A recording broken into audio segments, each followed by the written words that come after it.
A constitutional amendment on the ballot in November will decide if the office of sheriff is enshrined in the Kansas Constitution. Ellis County Sheriff Scott Braun and Graham County Sheriff Cole Presley stopped by to discuss the proposal on this episode of the Post Podcast. Currently, sheriffs, just like any other county elected office, exist in statute, which means that the legislature, whether they're moved to by their own constituents or decide to as a whole in Topeka, can change statute provided that they have the majority to do that. Anything that's placed into the Constitution is protected by the voting electorate unless the voting electorate concedes to that. So our goal in seeing this amendment pass is to ensure that sheriffs in every county, or the 104 counties that have a sheriff, continue to elect their sheriff unless the voting public of the state of Kansas as a whole decides to change the Constitution later. It provides another barrier that requires each county to continue to elect who their sheriff is. And that's the crux of what we're working to preserve, is to make sure that the people always have a say in who their chief law enforcement officer is. Yeah, so, I mean, really, the takeaway, functionally, if you want to keep things the way they are and ensure that they stay the way they are, vote yes. Correct. If you prefer that departments can consolidate or change or really eliminate that position altogether, you can vote no. Correct. And it doesn't mean that they will, just that they have the option. The legislature could, or a county government could do that, right? Which has been one of the questions that has come up quite a bit, is what happens if we vote no? What happens the next day? Well, absolutely nothing. I mean, nothing immediately changes if this amendment does not pass. In the future, it becomes or remains easier to change the structure of government simply by moving the legislature to do that. This adds one more level of change before that could occur. And again, we're talking about the structure of county government, not who those officers are. That always remains at the will of the public. Yeah, and a no vote actually allows the possibility of a charter, which means that the lead officer of that county could be decided by a person that is a board, basically, and appoints a person who will be that county law enforcement person. It will not be a sheriff. It will be, well, it could be a sheriff or a chief, whatever they want to call it, director of law enforcement or whatever it would be. But that would be appointed, and that would be taken away potentially from the people, and the people wouldn't have a voice. And that's our main goal, is to ensure that the citizens of whatever county across the state of Kansas have a voice to elect their elected sheriff. And whoever that is, and I want to reiterate, it's not about Cole or I or any other setting sheriffs currently. It's about the office of the sheriff. And every 4 years, the people of that community have an opportunity to vote in who they want as the head law enforcement, chief law enforcement officer of that county. So, yeah, it's been very interesting. And, you know, I've done a couple of talks, and by the time it was done, as Sheriff Presley stated, it's not as confusing as people make it. It's pretty straightforward. And you stated it best earlier. If you want to elect your sheriff and you want to secure that within the Constitution, then vote yes. If you don't want to, you either vote no or you don't, or leave it blank, and it will stay the same. There has been some push in the past, especially on the eastern part of the state, of removing the sheriff as an elected position. And it's concerning, because we believe that it is important to have a sheriff, because we directly answer to the citizens of that county. And that's key right there. We don't have anybody in between us, not the Board of Commission, not a committee, or if it's a charter, none of those stand in between us. We directly answer to the people of that county, and that's what we believe in. Yeah, and as I recall from the last conversation, this also keeps in place that ability for the voters to recall that sheriff, which Yes. I think is another important piece of this, right? Well, you won't find bigger advocates than elected sheriffs that say that bad sheriff should be removed from office. And the reason is, when something bad in law enforcement occurs, it affects all law enforcement. Ferguson, Missouri is a great example of that started a national dialogue over an event that was not impactful to Western Kansas at all, except that you began to see every law enforcement officer wear body cams shortly after that.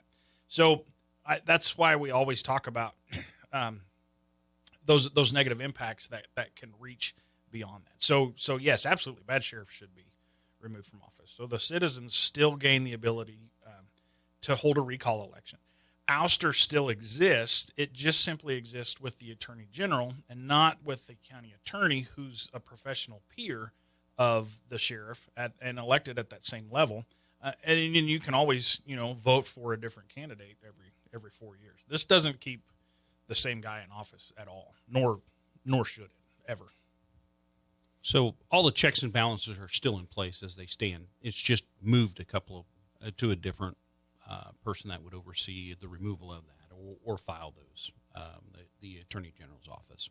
And I might add that wasn't just decided by the Sheriff's Association to get that written into there. There was actually, between the district and the county attorneys, they all agreed with it. The board, at a loss of words, their association agreed that was a good practice. So we didn't go out and just randomly come up with this idea. We did our homework. We spoke with them prior to, and they're in support of that also. Okay. I think maybe it's important to note, because there is one exception. We talked a little bit about this last time. That's Riley County. They currently don't have a sheriff. And I think that really their impact is important to know, because it does potentially impact them. As it stands, it wouldn't, though, right? Right. They've been accepted out of it. And the way that the bill is written, which adds to the confusion in the language, I think, but the way that it's written is because they exist as a countywide police department now. They've been exempted. Now, there's language in there that if for any reason Riley County should choose to elect their sheriff again, then they're bound by the constitutional amendment there in Article 9 and would have to, from that point forward, retain a sheriff. Our position there when we pursued that was recognizing the fact that they've had a county police department for 40 years. We didn't want to get into the dialogue of whether we believed that was the right form of government or not. We felt like that was going to become a distraction. So we set that aside and exempted that out. Interestingly enough, some of the opposition has come from Riley County legislatures or Riley County political activists, even though this immediate impact won't affect them at all. But in the end, back to local control and voters say so, it's up to the citizens of Riley County whether they want a sheriff or not at this point. And there was dialogue with them prior to getting this written up also. As I said earlier, KSA did their job in regards to reaching out to those, and Riley County was one of them. In fact, Sheriff Presley was one of them that sat down and spoke with the director about this prior to moving forward with it. So we did. We drove and sat down in front of the man in person to make sure he knew we weren't trying to change Riley County at all. Okay.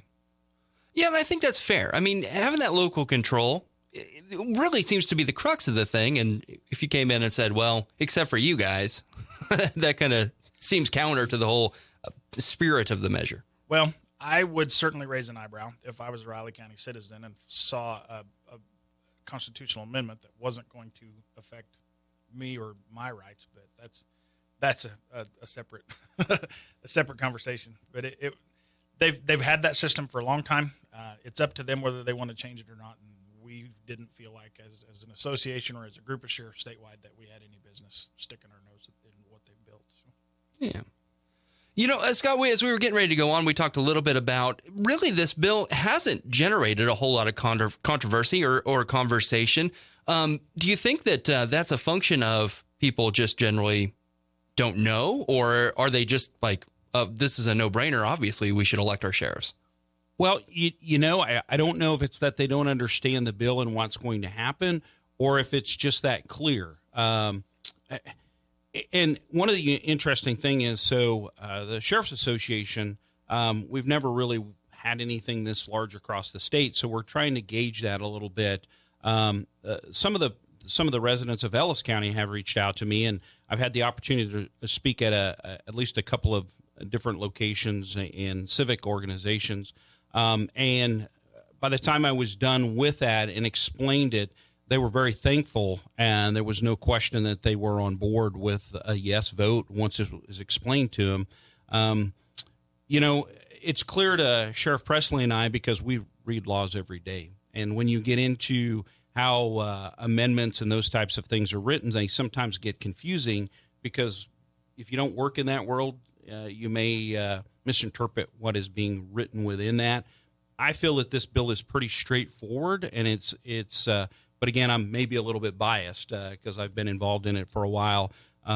So I would encourage anyone to reach out to your local sheriff.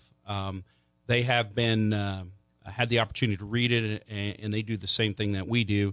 And also, we've had a little bit of time where sheriffs met across the state, and we talked about the bill and or the amendment and high points and low points and what the concerns may be. And so they're fairly versed in it, and they can probably help anybody that has a question. So I would encourage them to reach out to the local sheriff.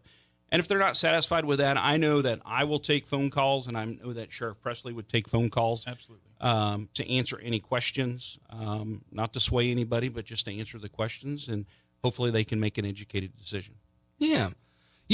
I wonder if you want to talk a little bit about, for the those that maybe have exposed or expressed an opinion that they are not necessarily in favor of this. What are those arguments, or are you even hearing those? So we are, and not necessarily from out in this part of the state. And we talked about that last time before, that we anticipated the opposition was going to come from eastern Kansas, and what we've seen, and it's largely existed in editorials that have been in the Wichita Eagle, Topeka, Capital Journal, and even the Kansas City Star. Their concern is this impacts their home rule argument. The problem with that is the home rule argument deals with the structure of local government, not who those officials are. Johnson County is the only county in Kansas right now who can even exercise that home rule charter as it exists now. That's it. They're the only ones. None of the other counties that are big populace even have a home rule charter. That home rule charter allows them to change that structure of government. What's interesting is every one of those changes has existed to remove the number or reduce the number of elected officials within their county. So the biggest, most populous county in the state is working to have less elected representation than anyone else. But just to add, I remember this from the last conversation, those positions are not eliminated. They still have them. They're just not elected anymore. That's They're correct. appointed. Yeah. They're appointed. And so now you have clerks and treasurers, and the goal 2 years ago was for the sheriff to answer to a county manager, and it looks more like a municipal government than a county government. And so they're not losing the sheriff, but the people are losing the ability to choose who that sheriff is, and are solely trusting 3 to 7 county commissioners, depending on your county size, to select the right person versus the voter making that decision themselves. That's what we're working against, and their accusation that this impacts home rule is absolutely correct. If we put sheriffs on the Constitution, they can use home rule to restructure every other position in government except the county sheriff. They will have to elect that person. And they have done that in Johnson County. They've removed the treasurer, that's an appointed position, the clerk, and the Registered deeds. They're already appointed at this point in time. So the only one elected right now currently is the sheriff in that county. So, and there's been conversations to change that as well, right? And I think it really stems from, love him or hate him, they have a pretty controversial sheriff out there right now, right at the moment. Well, in the media, that's certainly the picture that has been painted. That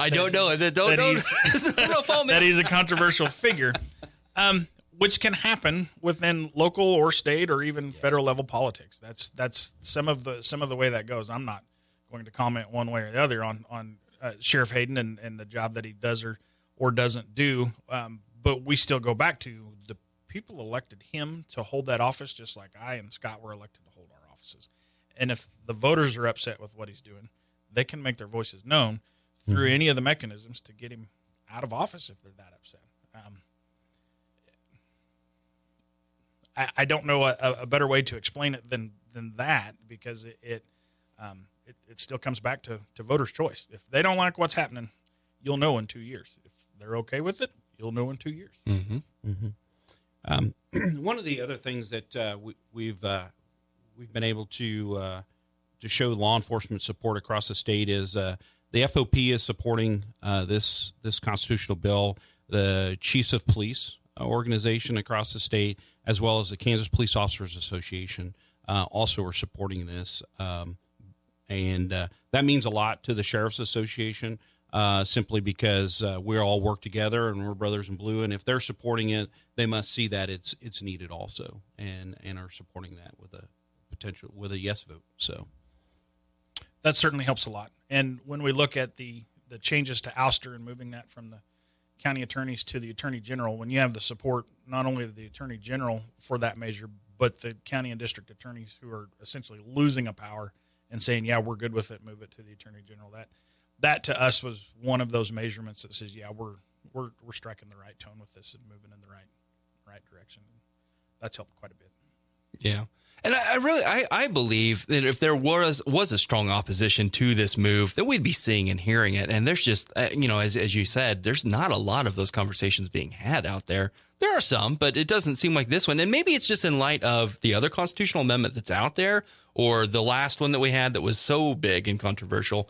Maybe this one just kind of pales in that comparison, but it just seems like it's flying under the radar. Well, you also have to consider there's a governor's race and there's an attorney general's race, and those things are going on. And as important as we believe this is, we are not that important. Well, I would argue that this may be far more important than those other races. So, and we'd love to do that, but we're also not running for governor, and we're not going to get in the way of those things. Probably not the same kind of money that's going on in a governor's race either. Yeah, nowhere near any of that.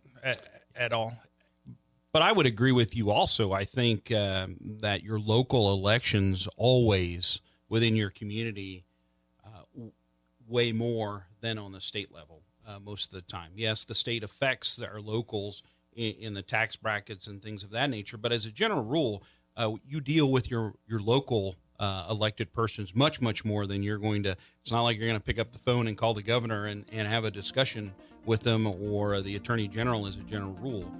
So it does have a great impact, especially your election of your local sheriff has a great impact on how things are done. You'll certainly feel the impact more at the local level through your local leaders than you ever